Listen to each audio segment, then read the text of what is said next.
कैसी क्या है पीर।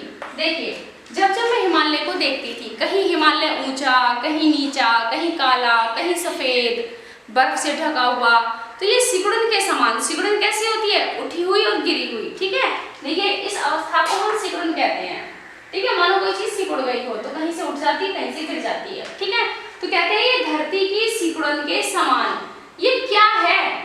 जब जब मैं हिमालय को देखती थी, श्रद्धा कहती है, जब जब मैं हिमालय को देखती थी मेरे मन में अधीरता पूर्वक एक प्रश्न आता था कि ये धरती की सिकुड़न के समान क्या है?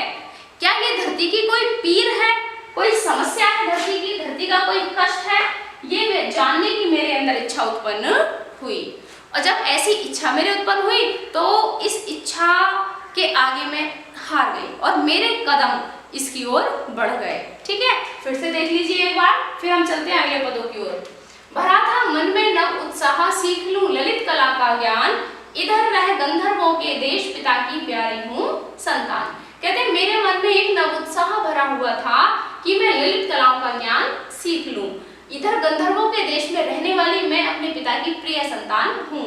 दृष्टि जाती जब हिमगिरी ओर, जब जब मेरी दृष्टि हिमालय पर्वत की ओर जाती थी, प्रश्न करता मन अधिक अधीर, मेरा मन अत्यधिक अधीर होकर प्रश्न करता था, धरा की यह सिकुड़न भयभीत, आह कैसी क्या है पीर। ये धरती की सिकुड़न कैसी है, मन को भयभीत कर देने वाली। आह, क्या ये धरती की कोई पीर है, यानी ये धरती का कोई दर्द है या कष्ट है?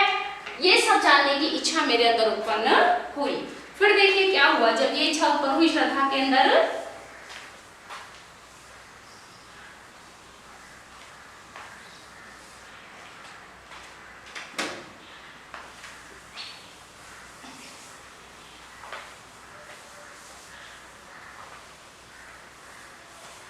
आगे क्या कहती है श्रद्धा? श्रद्धा कहती है बड़ा मन और चले ये पैर। देखिए, बढ़ा मन, मेरे मन में जब ये जिज्ञासा बढ़ी, ठीक है, तब बढ़ा मन और चले यह पैर। जब मेरी इच्छाएं बढ़ गई तो मेरे पैर इस ओर बढ़ पड़े, यानी कि मेरे पैर इस ओर चल दिए। हिमालय को देखने के लिए जब मेरी इच्छा जागृत हुई थी, उसके आगे जब मेरी हार हुई तो मेरे पैर हिमालय को देखने के लिए चल दिए। शैल मालाओं का श्रृंगार, शैल मालाओं का श्रृंगार। यहाँ आकर मैंने देखा ये तो बहुत सारी शैल मालाएं हैं, अर्थात पर्वत की श्रृंखलाएं हैं, चोटियां हैं पर्वत की, जो बर्फ का श्रृंगार करे हुए हैं। तो बर्फ से सुसज्जित ये तो पर्वत की चोटियां हैं। आंख की भूख मिटी यह देख। आंख की भूख किससे मिटती है? सौंदर्य से। आंख की भूख मिटी यह देख, ये सौंदर्य देखकर मानो मेरी आंख की भूख ही मिट गई। आह कितना सुंदर संभार, कि आह कितना सुंदर सौंदर्य है, कितना सुंदर संभार, अर्थात दृश्य, कितना सुंदर ये दृश्य है। देखिए, बढ़ा मन और चले ये पैर, मेरा मन इसकी ओर बढ़ गया और मेरे पैर हिमालय की ओर चल पड़े। शैल मालाओं का श्रृंगार, यहाँ आकर मैंने देखा पर्वत की चोटियां बर्फ से ढकी हुई हैं, बर्फ से श्रृंगार किए हुए हैं।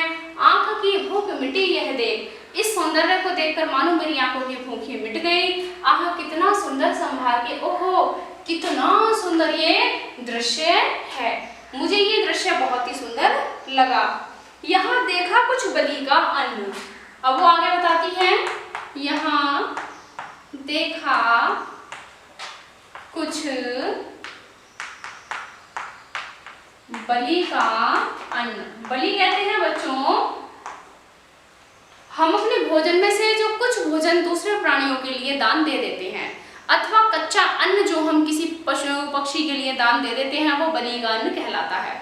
तो मनु जो भी खाते होंगे उन्होंने मुट्ठी भर अनाज जो है वो पक्षियों के लिए कहीं डाल दिया था। तो जिस स्थान से मैं गुजर रही थी, श्रद्धा कहती हैं कि वहां मैंने कुछ बलि का अन्न पड़ा हुआ देखा, अर्थात मैंने मुट्ठी भर गेहूं चावल जो भी होगा अनाज के रूप में वो पड़ा हुआ मैंने देखा। तो यहाँ देखा कुछ बलि का अन्न, यानी कि पक्षियों के लिए जो अन्न दान किया गया था वह दान कहलाता है बलि का अन्न। तो पक्षियों के लिए दान दिया जाने वाला अन्न मैंने यहाँ पर देखा। भूत हित रत किसका यह दान। तब मन में एक प्रश्न आया कि भूत हित रत, भूत माने प्राणियों के, हित माने हित में, रत माने लगे हुए, प्राणियों के हित में लगे हुए किसका यह दान, किसका यह दान। एक प्रश्न मन में आया कि ऐसा कौन है जो इस नितांत एकांत निर्जन स्थान में भी प्राणियों के हित में लगा हुआ है। तो मेरे मन में आया कि यहाँ पक्षियों के लिए कुछ अन्न डाला गया है, तो ऐसा कौन व्यक्ति है, ये किसका दान है जो यहाँ पर भी प्राणियों के हित में लगा हुआ है। यानी इस निर्जन स्थान पर कोई ना कोई व्यक्ति तो है जो आज भी प्राणियों के हित में लगा हुआ है। इधर कोई है अभी सजीव, इधर अभी है कोई सजीव। मेरे मन में एक अनुमान हुआ कि अभी यहाँ कोई ना कोई तो जीवित है, क्योंकि जिस राज्य का विनाश हो गया हो और जहाँ कुछ भी ना बचा हो वहां हम ये नहीं सोच सकते कि कोई भी जीवित रहा होगा, है। तो मनु के राज्य में सब कुछ नष्ट हो गया था। तो श्रद्धा जब उधर आई तो उन्होंने देखा कि कुछ अन्न पड़ा हुआ है, तब उनके मन में अनुमान हुआ कि निश्चित रूप से कोई ना कोई तो अभी जीवित है। हुआ ऐसा मन में अनुमान, हुआ ऐसा मन में अनुमान। श्रद्धा कहती है मैंने अपने मन में ऐसा अनुमान लगाया कि निश्चित रूप से इधर कोई अभी जिंदा है, जीवित है। अब वो पूछती हैं कि तपस्वी क्यों इतने हो क्लांत। वो तपस्वी संबोधित, तपस्वी के नाम से संबोधित कर रही है मनु को, ठीक है, कि तपस्वी क्यों इतने हो क्लांत, क्यों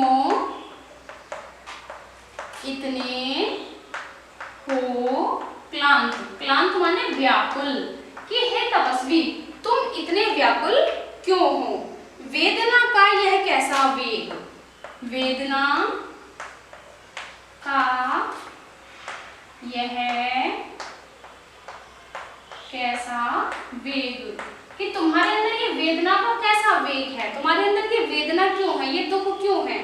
आहा तुम कितने अधिक हताश। अब वो कह रही है ओहो, आहा तुम कितने अधिक हताश, कि अरे तुम कितने अधिक हताश हो चुके हो, जीवन से निराश हो चुके हो, है ना। बताओ यह कैसा उद्वेग। अब कह रही है बताओ यह कैसा उद्वेग, कि तुम्हारे अंदर ये भावनाओं का कैसा उद्वेग है, तुम इतने परेशान क्यों हो। ठीक है, तो इस प्रकार से श्रद्धा जो है मनु से पूछती हैं। फिर शुरू से दोबारा एक बार बता देती हूँ, ध्यान से सभी बच्चे इसको सुनेंगे, ठीक है, ध्यान से देखेंगे।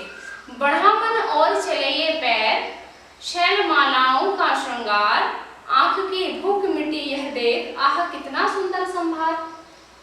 श्रद्धा कह रही हैं कि मेरा मन हिमालय पर्वत को देखने के लिए बढ़ चला और मेरे कदम भी पीछे पीछे हो लिए, अर्थात मैं अपने मन के अनुरूप चलते हुए हिमालय पर्वत पर आ गई। यहाँ मैंने देखा कि जो पर्वत की चोटियां हैं वो बर्फ का श्रृंगार किए हुए हैं, अर्थात बर्फ से लदी हुई हैं। आंख की भूख मिटी यह देख, मानो मेरी आंख की भूख मिट गई है सौंदर्य देखकर। आहा कितना सुंदर संभार के, कितना सुंदर दृश्य है। यहाँ देखा कुछ बलि का अन्न, मैंने प्राणियों के हित में डाला जाने वाला कुछ अन्न के दाने देखे। भूत हित रत किसका यह दान, और मैंने ये सोचा कि प्राणियों के हित में ये किसका दान है, आखिर किसने प्राणियों के हित में ये दान दिया है।